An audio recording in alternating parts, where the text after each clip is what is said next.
Hallo! Bienvenue à un nouvel épisode de Nur der TCOG. Aujourd'hui au menu, l'un des 4 demi-finalistes de la Coupe d'Allemagne, le plus petit, Arminia Bielefeld. Arminia Bielefeld joue à l'heure actuelle en 3e division allemande, la Dritte Liga, dernière division nationale.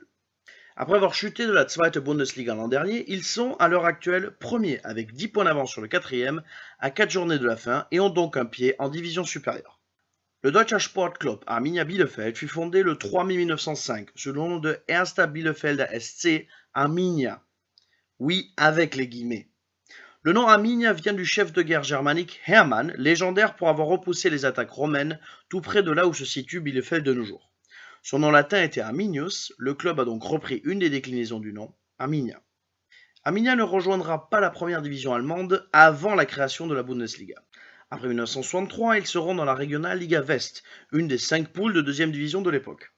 Dans la saison 1969-1970, après avoir fini second de la Regional Liga West, ils finissent premier de la Aufstiegsrunde, tour de qualification Bundesliga.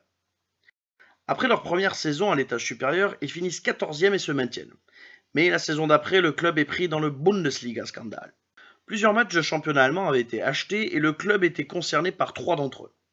Une victoire à Schalke 0-1 pour lequel le club avait versé 40 000 Deutschmark aux joueurs de Gelsenkirchen. Seul le gardien n'était pas au courant, expliquant peut-être le but tardif à la 83e minute.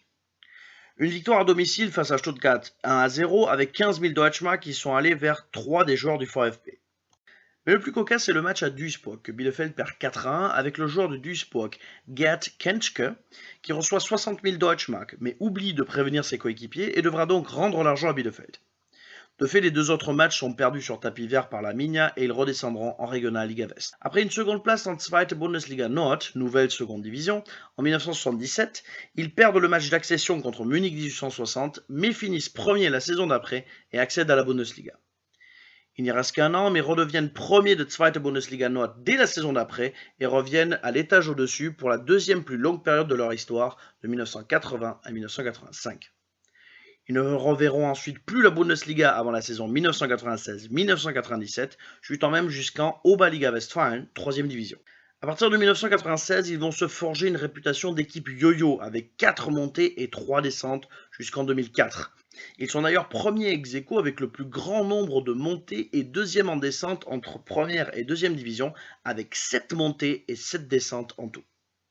Ils passent ensuite 5 saisons consécutives en Bundesliga avant de redescendre en 2009 et même descendre en Dritte Liga en 2011 et iront jusqu'à être menacés de Regional Liga 4e division à cause de problèmes budgétaires. Après un rapide retour en Zweite Bundesliga la saison dernière, ils redescendent en Dritte Liga après avoir perdu le match de relégation. À côté de cela, le palmarès d'Arminia est très pauvre. Mis à part 3 titres de champion de Zweite Bundesliga, la demi-finale de mercredi est leur meilleur accomplissement, à égalité avec les années 2005 et 2006. Leur meilleur classement en Bundesliga de tous les temps est la 8e place, atteinte 2 fois de suite en 1983 et 1984, 2 seules fois qu'ils figurent dans le top 10 allemand. Mais ce ne sont pas les seuls flops du club westphalien.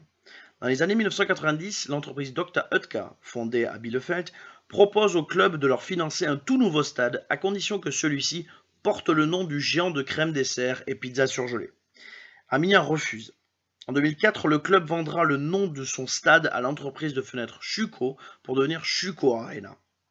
Le stade, lui, est resté le même et le club a financé par ses propres moyens la rénovation d'une de ses tribunes.